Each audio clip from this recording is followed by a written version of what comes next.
We're not prepared to offer you the position at this time. Sorry, it's a no. We just can't take the risk of a sideshow. Notice how all the people that rejected her. We're evil men. One was a woman. Oh no, where? No, that can't be true. It's trans. They're trans. They have to be. She-Hulk certainly is a show. In today's video, we'll be going through the moldy onion that is She-Hulk's first 3 episodes. In this video, we'll actually be going through every single episode of She-Hulk. So if in any of these parts you hear anything related to a certain 3 episodes, that's because we did this review in chunks and we were not expecting to put them all together.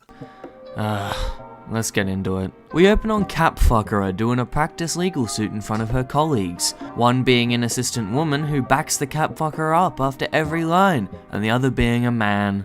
You get the gist. Men are evil. Case in point, he thinks he would be better suited for the lawsuit. Pun intended. And as much as you might have cringed at that joke, wait for the end credit scenes. After this, she tries to speak to the camera, but I hate it, so no. Anyway, we are now in a flashback that perfectly demonstrates why you shouldn't let a woman drive. A fucking spaceship appears in front of you, and instead of hitting the brakes, you drive off a fucking cliff. And when did MS Paint show up in this movie? Seriously, it looks like this wasn't finished rendering. After Cap Fuckera yeeted both herself and Bruce Banner, her cousin, off a cliff, Bruce is bleeding. Actually, they're both bleeding. But who cares? What's more important is that Bruce's arm blood dropped into Cap Fuckera's bloodstream, regardless of the arm being nowhere near her arm in the next shot, but you know, I'll ignore it. This gives Cap Fuckera the green period monster, and she runs away into the forest. She comes out the other side of this forest, just in time to be harassed by more evil men. But something slide tackles her and the screen goes black. We wake up at Hulk's place. Yes, this movie is moving fast, but keep up with me. Here, Hulk trains her to control her Hulk and tells her she can't be a normal woman. Also, we get this line. Cool. So, tells Cap Fuckera he has never seen anyone control Hulk this fast and that he is ooh-woo jealous. They proceed to get fuck off drunk. Yeah, that's kinda where the day ends. Anyway, in the morning, Cap Fuckera wants to leave. She gets in the car and bruh holds the car in place, saying she can't leave as her Hulk is uncontrollable. Never mind the fact that she is shown to be able to control her Hulk and you're jealous of it by your own admission. But I digress. She proceeds to, and I kid you not, run the bruh over with a car. The same motherfucker who needed a specialized Iron Man suit to take down just got thrown so hard by a car that he crushes the rocks behind him. What the fuck? And now, it's time for our pointless heroes fighting each other only to make up after for completely pointless reasons to fill an action quota sequence. After they make up, Cap Fuckera goes home to do her lawsuit trial. But then the 90s walks in. The 90s is apparently such a big threat that Cap Fuckera needs to activate her period power, even though in this scene we can clearly see 2 guards doing perfectly fine against the 90s, but they're gone in the next scene, so who cares I guess. Cap Fuckera beats the 90s back into the correct decade and saves the jury. And this is the post-credit scene. Steve Rogers did so much for his country and he never got to experience sex. Did you see that ass? Like, that ass did not deserve to die a virgin. It's like so sad. Steve Rogers is not a virgin. He lost his virginity to a girl in 1943 on the USO tour. Yes, I knew it. You're not drunk? Captain America! This is why I call her Cap Fuckera. Episode 2. We open and Cap Fuckera is famous, and is given the name She-Hulk from the population. A bit of a too long didn't read, she gets fired, then rejected again, and again, and a 4th time. She has no job is what I'm trying to say. And now it's time to go see the family. The dad says, don't worry, no one's gonna bring up the fact that you got fired. And the writers thought to themselves, you know what would be a big hee-hee if someone brought it up? And this is where we meet Chad, whose diet seems to consist of a full plate of chicken, chips, and beans. Then he eats dessert. Then he eats the remains of his previous chicken and beans meal. and then he has a second serving of the same meal. Or, the editing is just fucking horrible. And considering Capfuckera's jumper teleports off and back on her like she's spamming the equip item button, I'ma go with the latter. Alright, this guy who acts like a Chad. Name him Chad. The next sequence of this movie is shit, so let's get into it. Capfuckera is approached at a bar by the opposing defense attorney from the trial she was fired from. She is hired, but because this guy is a man, he's gonna be a dick about it. He put her on the defense team for Abomination, the guy from a movie no one watched. So, let me give you a quick recap. He was drugged by the government to take out Bruh, but his drugs went too far and landed him in jail. The Capfuckera here is Bruh's cousin, so she would have to defend Abomination and provide a case as to why he should be free, even though he tried to kill Capfuckera's cousin. So she met the Abomination, realized it was the government's fault, and actually agreed to help him. Bro, the CGI on this shit is so terrible. Like, look, it doesn't even fit in her arm properly. Oh, and yeah, that's the post-credit scene. So, on to episode 3. Man has a lawsuit to make. He fell for a shapeshifter while she was faking to be Megan Thee Stallion. So, he lost lots of money, because he's a fucking simp. What law firm did he go to? The one Capfuckera now works at. So they now reunite with his casual sexism really digging in. Because again, he's a man. Anyway, time for a montage of really mean comments from men. The whole manhood way, but then they gave it to a woman? Yeah, man. I don't get it. Why are you doing everything more female? So we have a Me Too movement, and now all the male heroes. What the fuck version of Twitter is this? Truth Social? No, but seriously, this is just Marvel taking shots at the fans. The fans who have stated, why She-Hulk? Why so many female superheroes? You have Iron Man's daughter, Captain Marvel, that one chick from WandaVision, Miss America, Miss Marvel, that one girl from the Hawkeye series, Natasha's sister, and that ain't even it. They have a valid point, but Marvel just chooses the most sexist tweets to put in their series to make fun of. Back to Abomination. A tape has been leaked of Abomination cage fighting outside his cell. It turns out Wong kidnapped him to fight him to become Saucepan Supreme. Now the Parole Commission has seen it and thinks Abomination did a prison escape. So, Capfuckera gets Wong to appear as a witness in the parole trial. Wong is late, and because this guy is a man, he is being a meanie about it. Wong finally comes and says his piece, and that meant the parole board let Abomination go. But then tells Wong that he is now a criminal. So Wong says, fuck that shit, I'm out. Now that that plot is wrapped up, Man walks into the lawyer's room and tells him he wants to dismiss the case. The lawyer is understandably confused.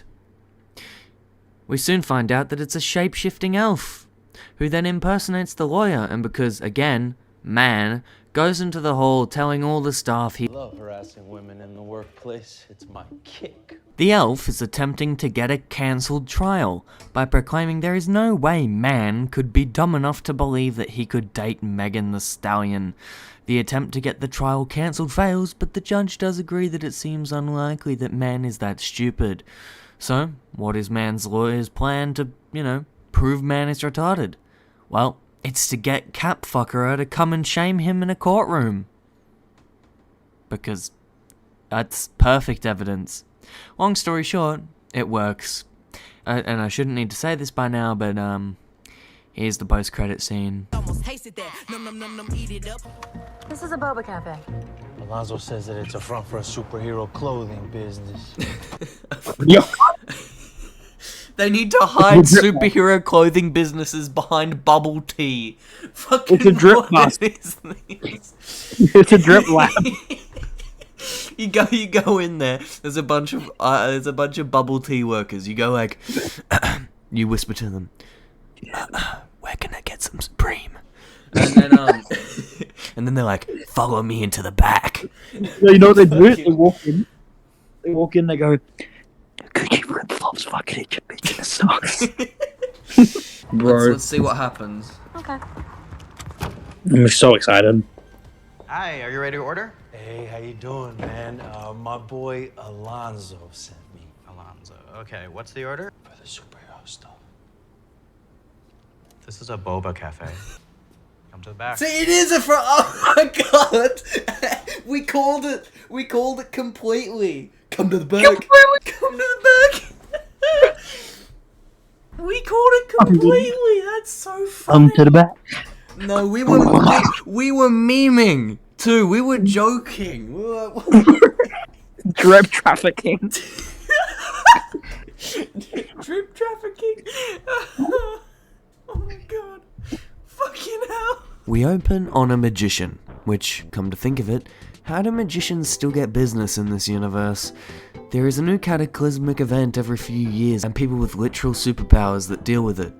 I guess we won't get into that. And for the immediate reaction parts of this video, we made sure to have a female in the call, so you all can't just go and rage at me and call me a sexist like you did last time. Anyway, this magician has the finger rings, the knuckle sprinklers, wizard fingering device, anyway, and begins to use it as a last-ditch effort to impress the crowd by opening up a multi-dimensional portal to another world and convincing a drunk woman to go into it. Excuse me, what the actual fuck? I know this show struggles to keep consistency to the MCU's history, but it literally in December of last year in No Way Home, the audience was told that to use the wizard fingering devices, you needed to connect to actual magic, whether it be by bloodline or by training, something this man, by the show's own repeated admission, has none of. How wildly convenient. Anyway, this woman miraculously ends up at Wong's house, where Wong freaks out, but not for the reason you think he did. No, he's not flipping out because a random drunk girl used a portal to Baba Booey herself into his room. He's flipping out because she just spoiled the show he was watching. Therefore he is demanding revenge. Man. And this opens up so many fucking questions. He's watching Disney Plus. How the fuck? It's movie logic, so I should just leave it? Fine. We move on. We cut to Capfuckera, who I can't be asked to call that anymore, so let's just call her Green Thing. Setting up a dating profile. I wonder if this will lead to any wacky adventures with weird men. Only time will tell. Her assistant walks in and gives a random comment about her clothes. I'm sure they won't base half the plot of later episodes on this offhanded comment. Anyway, Wong portals into the room, complaining about a very serious matter. The fact a fake magician has used magic without his magic license. Okay, Wong, listen bro. I love you and all, but you have to listen to me. Multiversal wizard law ain't gonna go well in the US courtroom. Oh, Green Thing says the same thing. Did we just agree? We're at a bar, where Green Thing and woman are chilling. Now, because it's a bar, this means men equal bad. I thought we had a thing going on. Excuse me, ladies. Oh god, it's a man. Oh god. It's a fucking man. Okay, well there's two of us. Yeah. Definition, not alone. Can I buy you sexy ladies a round of drinks? Okay, sir. Yeah. Oh, God. In the middle of work here. When you change Men, your mind, douchebags, gay, or plot armor. Oh fuck, I hate men. Yep, that is official. That man came up to them for absolutely no story reason, just being a dick. They Yeah, it just needed to I prove- thought he just so random. I thought he might come back later and be like a cunt, but no, he's just there for 2 seconds to remind us that men are bitches and yeah, except for the main characters. I should clarify. Except for the main, because they were like, well, Hulk's, the people in the comments were like, well, Hulk's not evil in this show. You're wrong. It's like, yeah, but Hulk's a main character. Yeah, but he said bruh. Exactly. And he also tried to stop her from leaving on minimal training. How dare he? Ugh, evil fucking... Ugh. In this scene, we also get a lovely chat about the dating profile, where woman thinks Green Thing should call herself She-Hulk on there. Green Thing says... I thought you hated the name She-Hulk. No, excuse me. You were the one that didn't like the name. The show completely forgets its own writing at this point, and it's utterly sad. Anyway, we're now in Mr. Magician's office, filing a cease and desist. Because yes, we are going to see Wong sue someone for using magic instead of handling it himself, like the Saucepan Supreme should. But I digress. It's time for wacky dating adventures with men. This guy is just being a general cunt, looking at his phone, looking at other women, completely ignoring Green Thing. Now, I wouldn't have a problem with this if the acting wasn't so fucking pretentious and bad. This man looks like he's actively trying to get her to hate him, and it's been fucking 2 seconds. Aight, back to Wong suing. He brings the drunk girl as evidence and she fucks the entire case. They all perform magic in the courtroom like it's a kid's birthday party and the judge effectively sides with the magician. We cut to a lonely Green Thing after the fail of her first ever date. She tries the woman's advice and makes a She-Hulk account. This works in getting hundreds of matches. First guy is loud, second guy's a nerd, third guy's a creep who calls her a specimen, and the fourth guy probably reads a book on feminism every night to learn how to get in a woman's panties. This works, but still, I know you don't believe in any of the shit you're saying, Very Hot Man. We cut to the magician, who once again is opening portals to other realms. Everyone is bored of this act at this point because they've seen him do it before, so he uses a mini portal to summon a dove. And this somehow impresses the audience. Bro, he just opened a portal across the fucking multiverse, and you're impressed by a bird? Anyway, this bird shits out an egg that almost immediately hatches into a fucking demon. Magician opens up a portal to that creature's world and throws it back in. Not closing the portal, you dumb fuck. Why are you leaving it open? Oh, I forgot.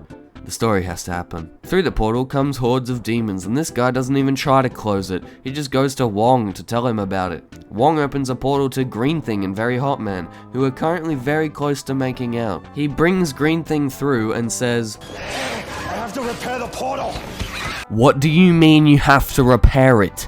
You can just fucking close it. You didn't build this shit. It ain't Clash of Clans. Close the fucking portal. You don't need to repair it. My point is fucking proven in the next scene when he repairs this shit into a whip. Fucking...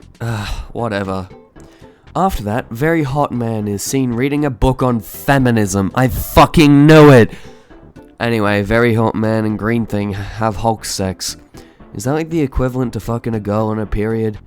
Whatever. It's the next day and Green Thing isn't Hulk anymore. Very Hot Man sees this and decides to respectfully leave. Yeah, he was technically catfish and I can't blame him for leaving. I wonder if the story will paint him as a bad guy for this later. We hear on the news that Titania, or who we call the 90s, has been released from prison completely free of any punishment. It's never explained why or fucking how this homicidal maniac who almost killed a fucking jury was released, but oh well. And since the 90s has been out of jail for approximately 2 minutes, a cease and desist arrives at Green Thing's door. The 90s has sued her in the 5 seconds after her release, and what is she suing for? The name She-Hulk, because the 90s somehow found time to set up a makeup brand, name it She-Hulk, copyright it, file a lawsuit, and make advertisements and produce this makeup in the 2 seconds after she had been freed from jail. What the fuck? Episode 2. Yes, all that shit fuckery was 1 episode. Don't stress, there's a lot more. We open on a professionally shot, edited, and coloured ad by the 90s, who, let me remind you again, only just got out of prison. Chad bursts into Green Thing's home, carrying a few boxes of She-Hulk perfume, asking Green Thing to sign them, as he thought it was her company, which only makes sense because the name She-Hulk, she's the name She-Hulk, you know, you get it. Unfortunately for Chad, Green Thing pronounced his name like this. I didn't let her, Chad. Anyway, Cheddar 5-course meal Chad gives her the rundown on how trademarks work, even though she clearly already knows because she is a lawyer. Green Thing goes to one of these She-Hulk perfume stores, all made in the last 24 hours, but I digress. She takes a photo of Titania, or the 90s, and leaves. That's pretty much it there. We cut to Woman, and you know how earlier I said she made a comment about clothing and I hoped it didn't contribute to a massive plot point moving forward? Well, here it is. Harassing Woman is my kick guy comes in and talks about his drip dealer. Yes, there is a black market for good-looking clothes. This implies the existence of drip trafficking and Lil Pump being the most wanted person in the US. They stop outside a bubble tea place, or boba tea, whatever you prefer to call it. This is a front for a drip lab. Jesse, we gotta cook the Supreme, Jesse. Now, this might be all fun and games, because this is a comedy show, right?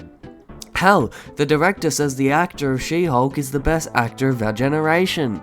Oh my my god. Well, first of all, I think she's one of the best actors of our generation. Sure. No, it's not all fun and games. Anything that happens in this series implies its existence in the wider MCU. They even had to verify that they were not cops, so as funny as this may be to some viewers, this genuinely implies the criminality of drip and the existence of a drip trade run by Jay-Z.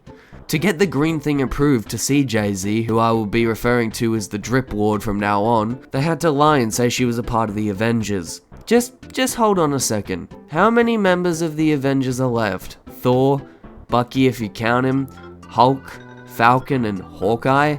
But Hawkeye is retired, Thor is dealing with Asgard, Hulk is on an alien spaceship, Falcon is busy being a government-owned Captain America, and Bucky is doing fuck knows. The Avengers are not a thing anymore. Even fucking Google says they disbanded after Endgame. Why is this show so dumb? They go on to winning the lawsuit by showing that Green Thing went by the name She-Hulk before the 90s did, on her dating profile.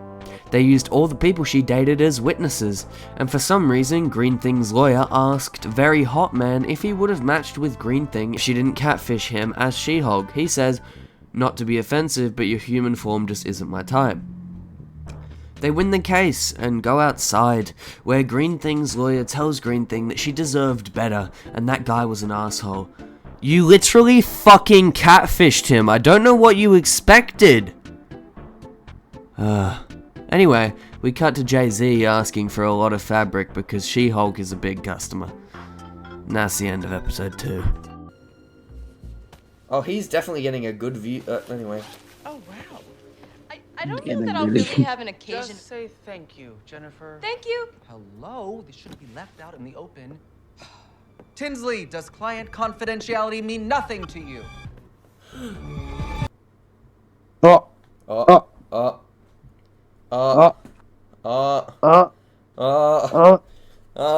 Yeah, that was a drip lord.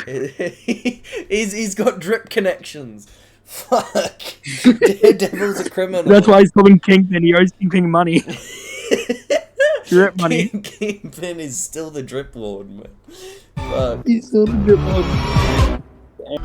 For this episode, we will completely ignore the secondary plotline that doesn't involve Green Thing, as it mainly is there to pad the runtime and doesn't have any significant effect on the show. We open on Green Thing getting a box. It's a wedding invitation. Green Thing shows up in full Hulk mode to that wedding. The person having the wedding kind of gets mad because, you know, she's taking all the attention, so she gets Green Thing to, you know, unhulk. Soon, the 90s shows up. She is a +1 of someone at the event. An Asian guy starts talking to Green Thing, and because he's Asian, he's either a supervillain or he's a really good person. Long story short and a lot of exposition skipping, Green Thing is very, very drunk, and goes to throw up in the garden outside the wedding. As she's throwing up, the 90s pats her on the back, appearing to encourage her along her vomiting journey, before punching Green Thing in the face so hard she flies across the backyard. Of course, there's no harm done to her face because that would be inconvenient. When Green Thing finally hulks up, they get into a battle, and the 90s starts losing pretty quickly. Her final charge is stunted by what seems to be her stubbing her toe on a fucking ice cube. She didn't slip. Her foot just stopped dead as it hit an ice cube, and slammed into the fucking ground with the power of Zeus. Only to stand back up to have her entire face completely fucked, which just shows that Green Thing's face could have been destroyed too, but they just actively chose not to. Meanwhile, Woman and Lawyer come across a Reddit lookalike of people trying to find ways to kill She-Hulk. That's pretty much it. Oh no. No. Oh no. We open on She-Hulk in love. Who with? The guy from last time that we said was... Because he's Asian, he's either a supervillain or he's a really good person. Yeah, that's important. This montage, although I'm sure was a vibe in The Office, it's not a vibe here. You could have explained this in a much less time-consuming way, but as we are about to see, this episode loves being time-consuming. Yeah, I'm referring to her as She-Hulk, because now she is by far the most powerful being in the entire universe, including our real-life world. So, time to put some respect on her name. You'll know what I mean by the end of this video. Anyway, She-Hulk wakes up the next morning after Asian sex, not even struggling to walk. See, the stereotypes are true. But she is struggling to get a reply text from him in the morning. This sends her on a depressive episode for 3 days, as we see the hardships of being left undelivered. God damn, I hate men.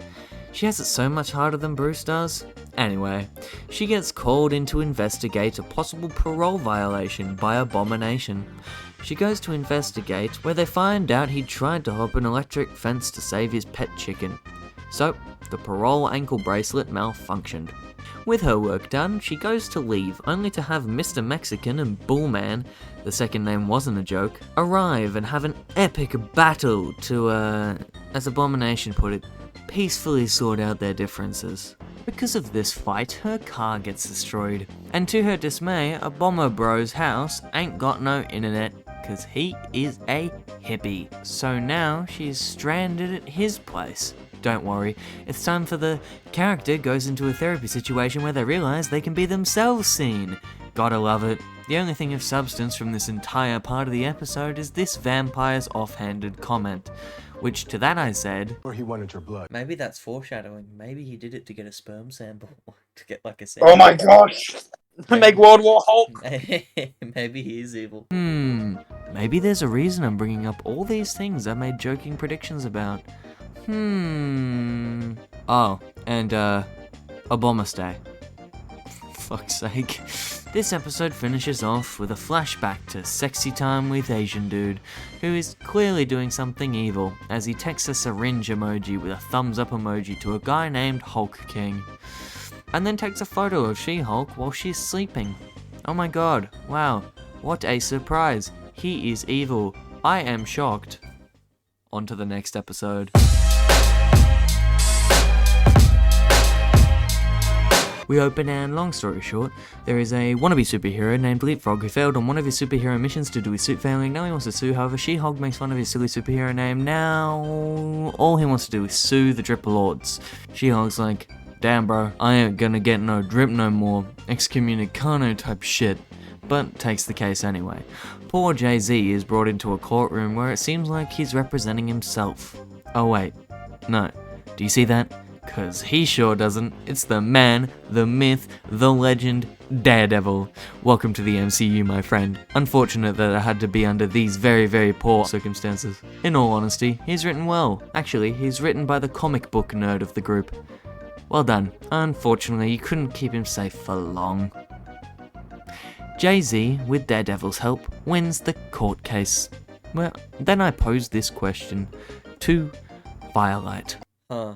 Do you reckon they fight? Him and She-Hulk? Yeah. I wonder why I'm bringing this up. Leapfrog calls She-Hulk, telling her he needs help. She arrives to see Daredevil attacking Leapfrog. They fight. Yep. I love this show for being how predictable it is. Anyway, long story incredibly short, turns out Leapfrog has kidnapped Jay-Z, the Drip Lord himself, to force Jay-Z into making him a new suit, Edna Mode style. Daredevil and She-Hulk now work together to take out Leapfrog's goons and successfully defeat the bad guy, only to go home and... oh fuck. I mean they literally fuck. I don't know why the comic book writer decided to include this since it ain't in the comics. Or, I don't know, maybe he was forced to by the other fucking tards in the room. But this is what has happened.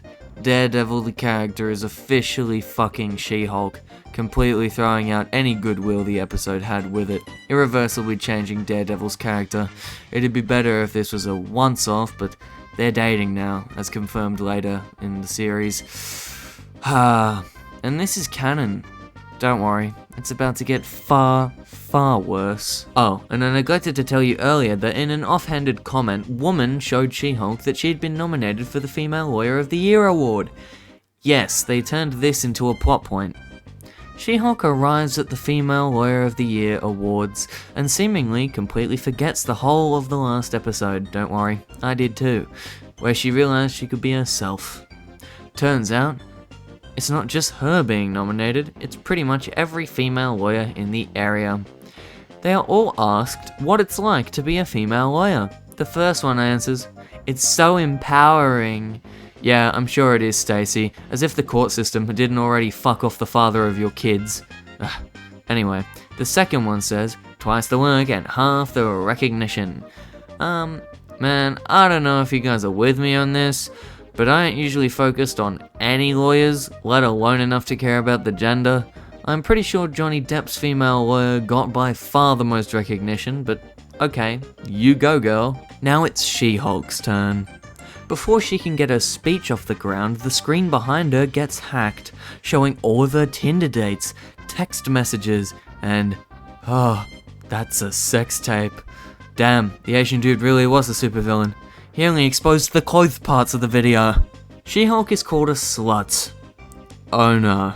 Now, for any woman watching this, though it's statistically more probable that another woman has called you a slut rather than a man, knows that men calling women sluts is like activating a sleeper agent of a period inside them.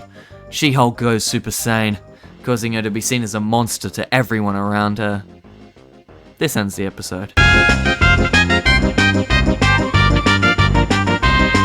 Well, in what other way do we send off this moldy mango slice of a series, but with the worst episode yet being the finale? We open in the same holding cell that Abomination was in during episode 3.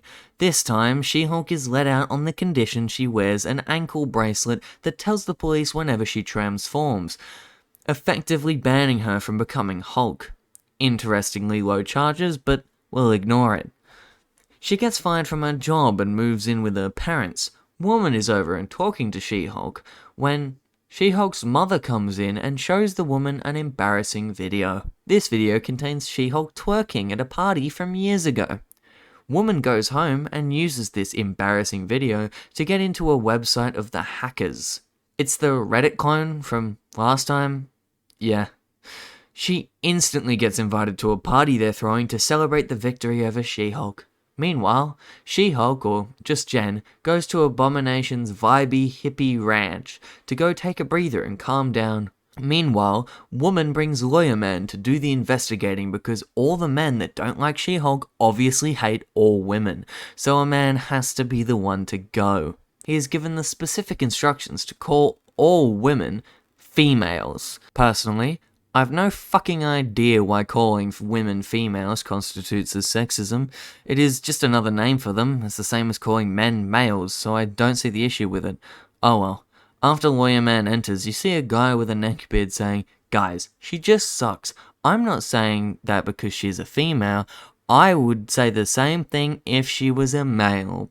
Obviously taking shots at anyone who has critiqued the series in the past. But let me ask you a simple question. If She-Hulk is hated because she is a woman, then where is the hate for Wakanda Forever? Where is the hate for Wonder Woman? Even though Black Widow was a flawed movie, a lot of people still considered it to be amazing. The logic of, you just hate her because she's a woman, doesn't hold up. Most people dislike this show due to its villainization of men and the fact that She-Hulk is a Mary Sue, a character who gains insane power and knows how to control it without earning it, aka a Ray type. It has nothing to do with the fact that she's a woman. Anyway, insert sexist conversation here. Turns out Creep, who wanted to test She-Hulk on their date, is the main bad. Wow, so unpredictable. It was at this moment when we cut back to She-Hulk, who is asking where Abomobro went. The guy says he's down speaking at his event. At this moment, me and Firelight clocked that this barn is the speaking event. If you look at the walls, it has the same paintings from earlier. Abomination walks in and starts talking to the crowd. At this point, Firelight would have liked to say something, but since he is busy currently, I will say it for him. This Abomination twist, although it makes a little sense, was actually a big surprise. If this were the way the show ended, we would have to give it props. We certainly didn't see it coming. But, alas. Turns out Abomination had no idea what was going on. He was just doing a motivational speech. This is when She-Hulk bursts in and sees this unfolding. Creepy guy quickly fills himself with one hit of She-Hulk heroin and turns into... this movie had the same budget as Avengers 1 did, man. 25 million an episode. Then this scene goes to shit. Abomination fights the Creep and Hulk jumps in from the sky after not seeing him the entire time. The 90s also bursts in, but at this point, does anyone care? This is ridiculous. Oh, She-Hulk apparently agrees.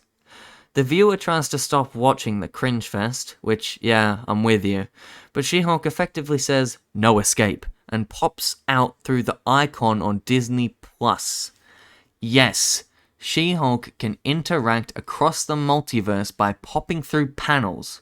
She is proving this by going to the behind-the-scenes video and entering real life to force Kevin Feige to rewrite the script of the show to make it a better ending. She-Hulk is now the most powerful fucking person in the MCU. She has the canon ability to rewrite the fucking story, breaking everything. She can now rewrite characters' deaths. She is more powerful than Thanos. She is more powerful than Kang. She is the most powerful person in the entirety of the MCU and apparently real fucking life. And it's because she can literally go to a writer's room and change the story. What the actual fuck? This breaks everything. This isn't a contained comedy. This is canon to the entire universe. This is broken. Beyond broken. It's cool for some funny ha-has, but this irreversibly affects the MCU. And this is where the script ends. And I want to give you some actual emotion. She-Hulk has ruined the MCU.